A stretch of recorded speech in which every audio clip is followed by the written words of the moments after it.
நேர்கள் அனைவருக்கும் அன்பான வணக்கம். மற்றொரு புது வெளிச்சம் நிகழ்ச்சியில் மீண்டும் இன்றைய பொழுதில் உங்கள் அனைவரையும் சந்திப்பதில் மகிழ்ச்சி அடைகிறோம்.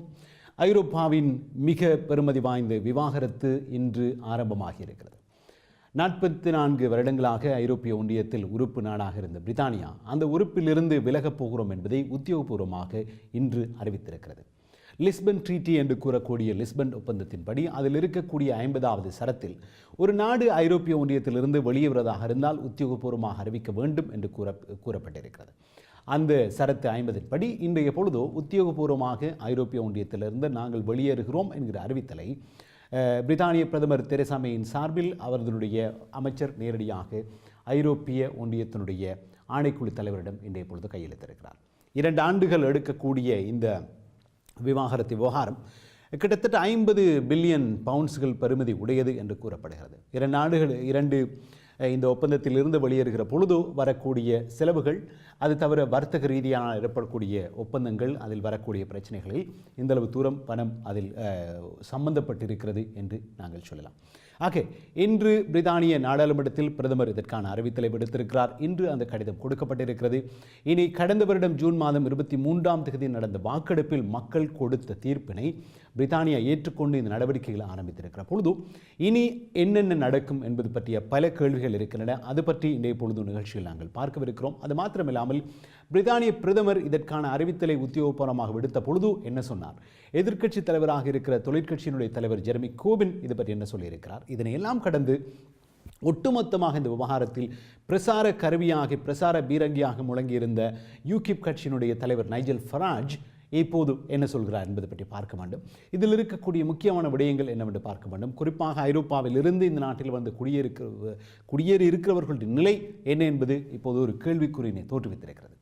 மறுமொழியில் ஈழத்தமிழர்களை சார்ந்த வரைக்கும் இருக்கக்கூடிய ஒரு கேள்வியினை இப்பொழுது உரையாடல் வெளிக்காக நாங்கள் கொண்டு வருகிறோம். அது இந்த ஐக்கிய நாடுகள் சபையில் தீர்மானங்கள் பல நிறைவேற்றப்படுகின்றன. இப்போது கூட ஒரு தீர்மானம் கடந்த 2 நாட்களுக்கு முன்னர் ஒரு பிரேரணை நிறைவேற்றப்பட்டிருக்கிறது. இந்த பிரேரணை ஸ்ரீலங்காவுக்கு மேலும் கால அவகாசத்தை கொடுத்திருந்தாலும் கூட அது தமிழர்களை பொறுத்த வரைக்கும் ஒரு சாதகமான விடயம் என்பது போன்றும் ஸ்ரீலங்கா அரசை ஒரு பொறிக்குள் மாட்டிவிட வைத்திருக்கிற ஒரு பிரேரணை என்றும் சில தமிழ் அமைப்புகள் அறிக்கப்பட்டிருக்கிறார்கள். இது காட்டுச்சாட்டமான விமர்சனங்களை வெவ்வேறு அமைப்புகள் மத்தியிலும் தமிழர்கள் மத்தியிலும் தோற்றுவித்திருக்கிறது. ஒட்டுமொத்தமாக ஐநாவில் கொண்டு வரப்படக்கூடிய இந்த தீர்மானங்கள் பிரேரணைகள் குறித்து தமிழர்கள் நம்பிக்கை இழக்கிறார்களா அல்லது தொடர்ந்து அவர்கள் நம்பிக்கை இருக்கிறதா என்கிற ஒரு கேள்வியினை இடையே பொழுது உங்களுடைய கருத்துக்களுக்காக முன்வைக்கிறோம். ஆக நிகழ்ச்சியில் நீங்கள் இது பற்றி உங்களுடைய கருத்துக்களை சொல்லலாம். அது தவிர ஐரோப்பிய ஒன்றியம் பற்றியும் உங்களுடைய பார்வைகளை சொல்லலாம். இன்றைய பொழுது நேரடியாக உங்களுடைய நேரம். இனி நேரடியாக பிரித்தானிய பிரெக்சிட் விவகாரத்தை வருகிறோம். இன்று பிரதமர் தெரேசா மே நாடாளுமன்றத்தில் இது குறித்து உத்தியோகபூர்வமாக அறிவிக்கிற பொழுது சூழல் அங்கே எப்படி இருந்தது, அவர் இந்த விடயங்களை சொல்லியிருக்கிறார். கேட்டு பார்க்கலாம். Democratic will of the British people, and it acts too on the clear and convincing position of this House. A few minutes ago in Brussels, the United Kingdom's permanent representative to the EU handed a letter to the President of the European Council on my behalf, confirming the government's decision to invoke Article 50 of the Treaty on European Union. The Article 50 process is now underway, and in accordance with the wishes of the British people, the United Kingdom is leaving the European Union. பிரித்தானிய பொதுமக்களுடைய உறுதிப்பாட்டின்படி, அவர்களுடைய தெரிவின்படி ஐரோப்பிய ஒன்றியத்திலிருந்து வெளியேறுதல் என்கிற முடிவினை உத்தியோகபூர்வமாக பிரித்தானியா இன்றைய பொழுது எடுத்திருக்கிறது என்று பிரதமர் கூறுகின்றார். லிஸ்பன் ட்ரீட்டியின் படி அதனுடைய 50வது ஆர்டிக்கல் இன்றைய பொழுது ட்ரிகர் பண்ணப்பட்டிருக்கிறது அல்லது ஆரம்பிக்கப்பட்டிருக்கிறது. அதன்படி அதற்குரிய உத்தியோகபூர்வமான கடிதம் கொடுக்கப்பட்டிருக்கிறது.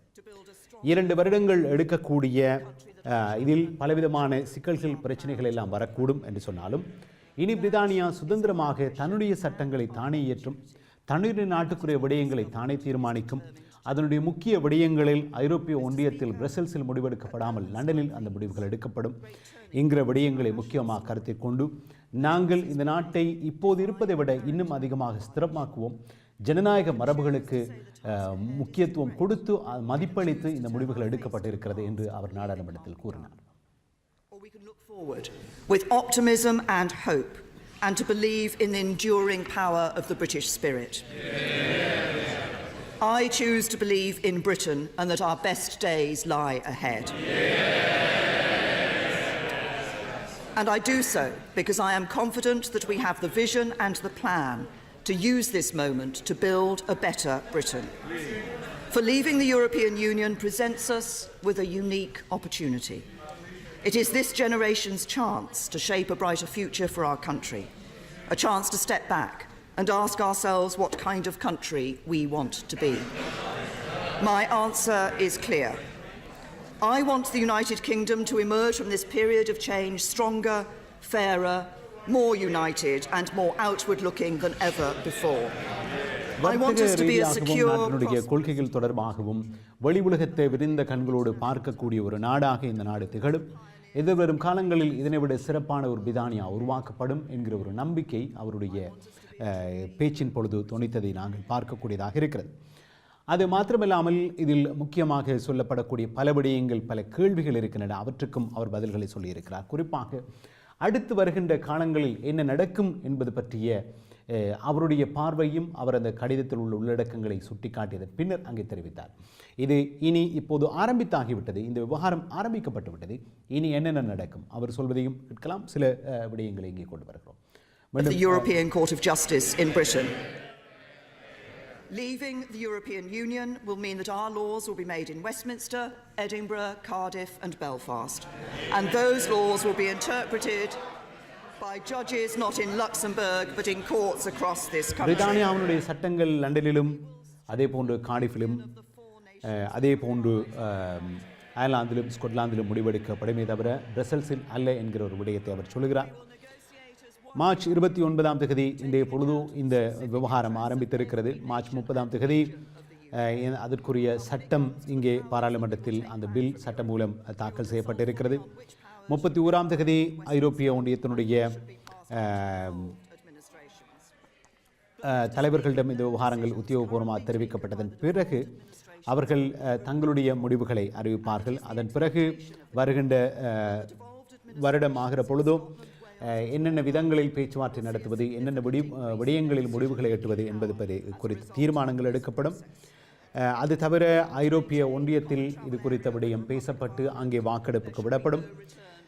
இறுதியாக அடுத்த வருடம் ஆகிற பொழுது இது குறித்த தெளிவுகள் இருக்கக்கூடும். அதில் தாமதங்கள் ஏற்படுகிற பொழுது அவற்றையும் கடந்து பேச்சுவார்த்தையில் முடிவுகள் எட்டப்படுமாக இருந்தால் 2018ஆம் ஆண்டு ஆரம்ப காலப்பகுதியில் பேச்சுவார்த்தைகள் முடிவுக்கு வந்து 2019 ஆகிற பொழுது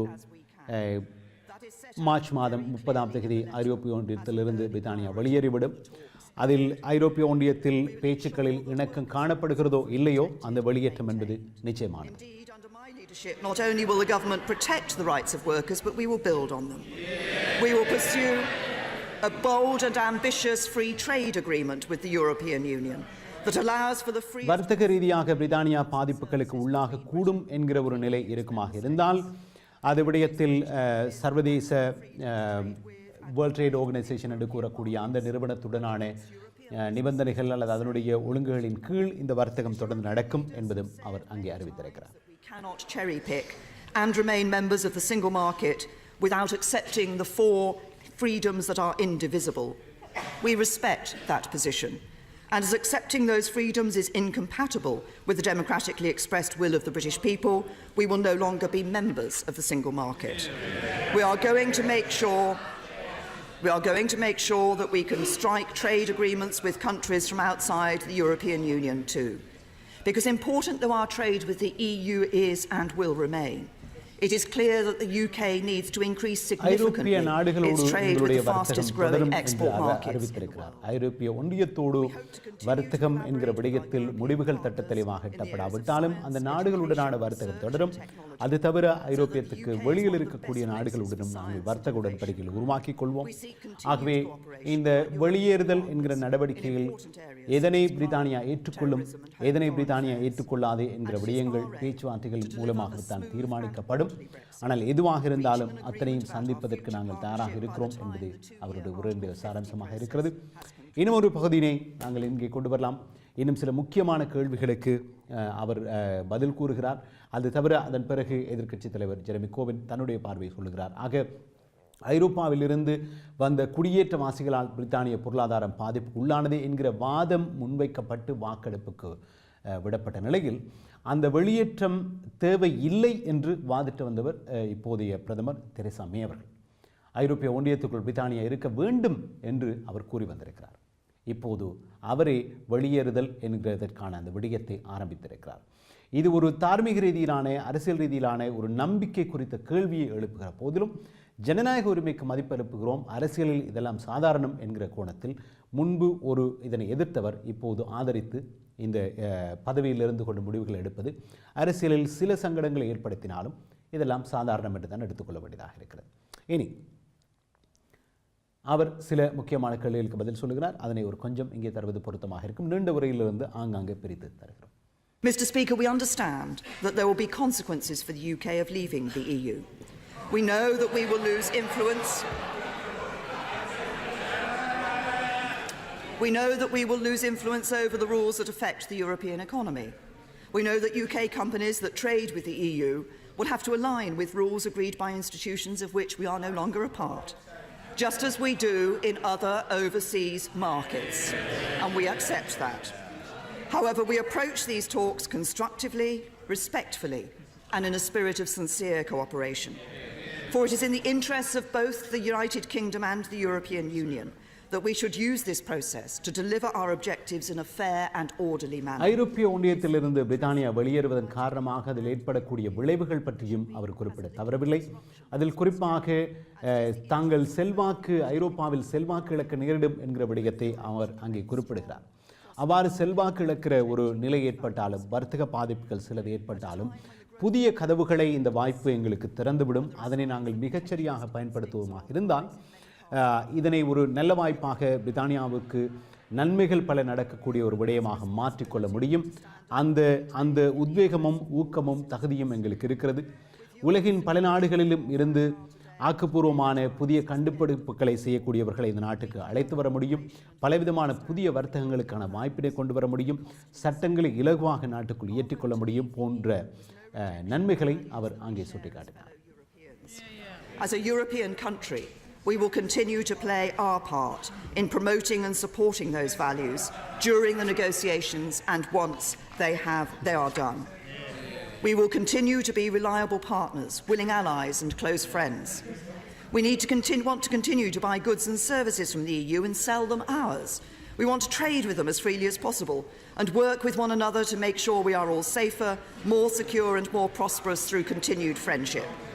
தொடர்ச்சியான நட்பும் வர்த்தக உறவும் பாதுகாப்பு உறவும் ஐரோப்பிய நாடுகளோடு தொடரும் என்பதை அவர் குறிப்பிடுகிறார். ஆகவே அந்த விடயங்களில் அச்சம் தேவையில்லை என்று சொன்னாலும் தனித்தனியாக அவை செய்யப்படும் என்றும் அவர் கூறுகிறார். That message was only reinforced by the abhorrent attack on Westminster Bridge and this place last week. So there should be no reason why we should not agree a new deep and special partnership between the UK and the EU that works for us all. Mr. Speaker, I know that this is a day of celebration for some and disappointment for others. The referendum last June was divisive at times. Not everyone shared the same point of view or voted the same way. The arguments on both sides were passionate.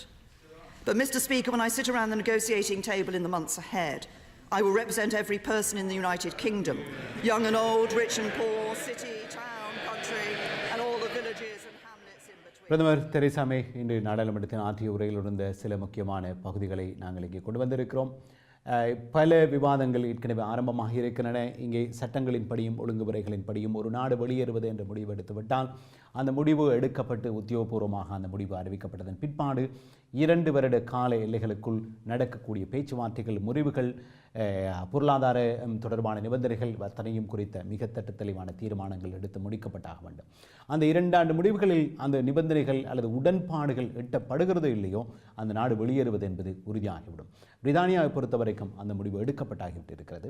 ஐரோப்பிய ஒன்றியத்தை பொறுத்தவரைக்கும் அதிலே ஒரு வாக்கெடுப்பு நடக்கும். அந்த வாக்கெடுப்பில் என்ன முடிவு எடுக்கப்பட்டாலும் பிரிவது என்பது உறுதியாகி இருக்கிறது என்பது மிக தெளிவாக சொல்லலாம். ஆகிய 2017 நாங்கள் இருக்கிறோம். 2019 மார்ச் 30 வருகிற பொழுது ஐரோப்பிய ஒன்றியத்தில் பிரித்தானியா இருக்காது என்பது உறுதியாகி இருக்கிறது.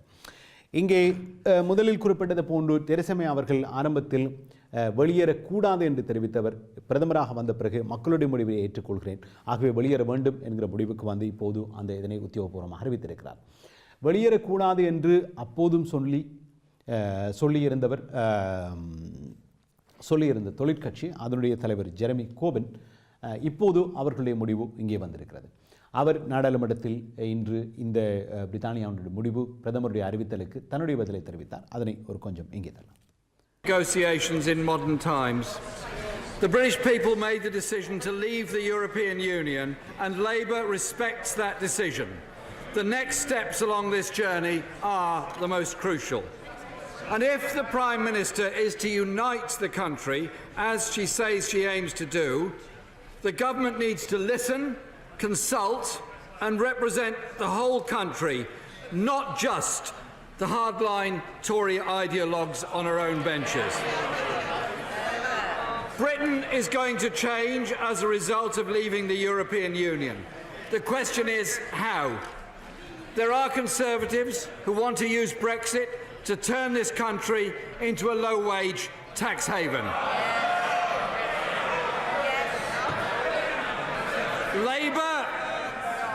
Labour is determined to invest in a high-skill, high-tech, high-wage future to rebuild and transform Britain so that no one and no community is left behind. Mr. Speaker, the direction the Prime Minister is threatening to take this country in is both reckless and damaging. And Labour will not give this government a free hand to use Brexit to attack rights, protections and cut services, or create a tax dodger's paradise. So let me be clear, Mr. Speaker. The Prime Minister says that no deal is better than a bad deal. But the reality is no deal is a bad deal. Less than a year ago, the Treasury estimated that leaving the European Union பிரித்தானியா ஐரோப்பிய ஒன்றியத்திலிருந்து வெளியேறுவது என்கிற பிரித்தானிய மக்களுடைய முடிவினை தொழிற்கட்சி மதிக்கிறது என்று ஆரம்பித்த ஜெரமி கோபன் அதன் பிறகு இந்த மிக கவனமாக இராவிட்டால் பிரித்தானியா என்பது குறைந்த ஊதியத்துக்கு வேலை வாங்குகிற ஒரு நாடாக இந்த நாடு மாற்றம் பெற்று வரும். அதன் ஊடாக தங்களுடைய வரிப்பணங்களை செலுத்தாமல் மறைத்து வைக்கிற அல்லது வரிப்பணம் செலுத்தாமல் தங்களுடைய மிகப்பெரிய பணமுதலிகள் தங்களுடைய பணத்தை பாதுகாத்து வைத்துக் கொள்கிற ஒரு நாடாக இது மாறிவிடக்கூடும் என்கிற ஒரு விடயத்தை அவர் குறிப்பிடுகிறார். அதே மறுமுனையில் எந்த ஒரு சமூகத்தையும் பின்னிலைக்கு தள்ளுகிற ஒரு நிலைப்பாட்டுக்கு அரசாங்கம் சென்றுவிடக்கூடாது என்பதும் அவருடைய பார்வை. இப்போதைய அரசாங்கத்தினுடைய பிரதமர் நிலைப்பாடுகள் நாட்டுடைய முக்கியமான சேவைகளுக்கு வழங்கக்கூடிய நிதியினை வெட்டுவதன் ஊடாக இங்கே ஒரு பிரச்சனையினை உருவாக்குகிற அல்லது நாட்டு மக்களுக்கு பாதிப்பினை உண்டு பண்ணுகிற ஒரு வேலையினை இந்த அரசு செய்கிறது என்கிற ஒரு குற்றச்சாட்டை அவர் அங்கே முன்வைக்கிறார். இருந்தாலும் இந்த பேச்சுவார்த்தைகள் வருகிற பொழுதும் மிக தெளிவாக நடந்து கொள்ளுதல் என்பதும் அதில் இருக்கக்கூடிய பிரச்சனைகளையும் அவர் அங்கே சுட்டிக்காட்டுகிறார். அது ஜெரமி கோபன் பிரித்தானிய நாடாளுமன்றத்தில் இன்று free trade agreement and a comprehensive customs agreement that will deliver the exact same benefits as we have. இனி கூடிய அளவுக்கு எங்களுடைய நேயர்களுக்கு போதுமான அளவுக்கு இதனுடைய தமிழாக்கத்தை ஆங்காங்கே நாங்கள் சில விடயங்களில் கொண்டு வந்திருந்தோம். குறிப்பாக இதில் முக்கியமாக எல்லோருக்கும் தெரிந்த ஒரு மனிதர் நைஜல் ஃபராஜ் பிரித்தானியா வெளியேற வேண்டும் என்று தொடர்ச்சியாக கருத்துக்களை சொல்லி வந்த அந்த பரப்புரைகளில் ஈடுபட்டிருந்தவர். இன்று அவரை ஒரு ஊடகவியலாளர் ஸ்கை நியூஸினுடைய செய்தியாளர் சென்று திடீரென்று பார்த்த பொழுதும் அவர் இந்த கருத்தை சொன்னார். நான் நினைக்கிறேன் இந்த இடத்தில் அவரை ஞாபகப்படுத்துவது பொருத்தம். அப்போது என்ன சொன்னார், இப்போது என்ன சொன்னார், ஒரு கொஞ்சம் கேட்டு பார்க்கலாம். Nigel Farage. Today's the day for me, after 25 years of campaigning, that the impossible dream came true. I'm delighted. But what do you say to people, genuinely the 48% who voted to stay in, who find that today is a disappointing day? Come on, keep up with the main party. It may have been 48% on June 23rd last year. Things have changed hugely. 25 வருட போராட்டத்துக்கு கிடைத்த ஒரு கனவு நனவாகிய நாள், மிகவும் அட்டகாசமான கொண்டாட்டத்துக்குரிய நாள் என்பது அவருடைய பார்வை. ஆனால் அதிகமாக வாக்களித்த மக்கள் 48% ஆதரவளித்து வாக்களித்தார்களே, அவர்களுக்கு என்ன சொல்வீர்கள்? இல்லை, அது அவர்களை கணக்கில் எடுக்கிறோம், ஆனால் இது கொண்டாட்டத்துக்குரிய நாள் என்பது அவருடைய பார்வை. In the world, I mean, they call us Treasure Island, for goodness sake. So what we have to do is to approach this correctly, to recognise there may be politicians in Europe who are prepared to damage their own workers' interests to try and keep this crumbling union together. So what we have to do is not just negotiate in the corridors and smokeless rooms of Brussels. We need to get out there into Munich, into the French wine-producing regions, into the areas where they export huge number of goods to Britain to get them to put pressure on their own politicians. ஐரோப்பிய ஒன்றியத்தோடு போதுமான வர்த்தக உடன்படிக்கைகளில் பிரித்தானியா சாதகமான முடிவுகள் எட்டாத பட்சத்தில் மிகப்பெரிய பொருளாதார பாதிப்புகள் ஏற்படக்கூடும். இப்படி எந்தவித ஒரு பொருளாதாரம் பற்றிய எந்தவித ஒரு உண்மையான அக்கறையும் இல்லாத ஒரு சூழலில் வெளியில் வாருங்கள் என்று சொல்லிவிட்டீர்கள். இப்போது வெளியிலும் வந்தாகிவிட்டது. இதில் வரக்கூடிய பாதிப்புகளுக்கு யார் பொறுப்பு என்கிற கேள்வி கேட்ட பொழுது அவர் சொல்கிற விடயம் இல்லை, பாதிப்பு நாமல் செய்ய முடியும், தொடர்ச்சியாக அங்கிருக்கிற நாடுகளோடு வர்த்தகம் நாங்கள் செய்யலாம். அதில் சங்கடம் இருக்குமாக இருந்தால் அதில் எங்களுக்கு போதுமான அளவுக்கு பிரித்தானியாவுக்கு பொருட்கள் விற்கிற பொழுது விலை குறைதல் இப்படியான விஷயங்கள் செய்யப்படாவிட்டால் அந்த நாடுகள் சென்று அங்கு சுதந்திர வர்த்தகங்கள் ஈடுபடுபவர்களோடு பேசி அந்த நாட்டு அரசுகளுக்கு அழுத்தம் கொடுத்து அவர்களை சாதகமான நிலைப்பாட்டு கொண்டு வருதல் முக்கியம் என்பது போன்றதாக அவருடைய பார்வை வருகிறது. மிகச் சுருக்கமாக நாங்கள் போகிறோம். நிகழ்ச்சியின் இடைவேளைக்கு செல்வதற்கிடையில் இடைவேளைக்கு பிறகு ஒரு விவாதம் நேர்கள் உங்களுடனான கருத்துக்களாக அது இடம்பெறவிருக்கிறது. இந்த ஐக்கிய நாடுகள் சபையில் வரக்கூடிய தீர்மானங்கள் மீது உங்களுக்கு எந்தளவு தூரம் நம்பிக்கை இருக்கிறது என்கிற ஒரு கேள்வியினை உங்கள் முன் நாங்கள் வைக்கவிருக்கிறோம். இடைவேளைக்கு பின்னர் உங்களுடைய கருத்துக்களோடு இடம்பெறலாம். அதற்கிடையில் இந்த பிரெக்சிட் விவகாரத்தில் இறுதி காட்சி ஒரு கொஞ்சம் நான் தரலாம் நினைக்கிறேன். சுயாதீன ஊடகவியலாளர் ஒருவர் இது நடக்கிற விடயங்களை பார்க்கிறார். ஒரு கொஞ்சம் தரலாம் சில வினாடிகள், அதன் பிறகு நாங்கள் இடைவேளைக்கு செல்லவிருக்கிறோம்.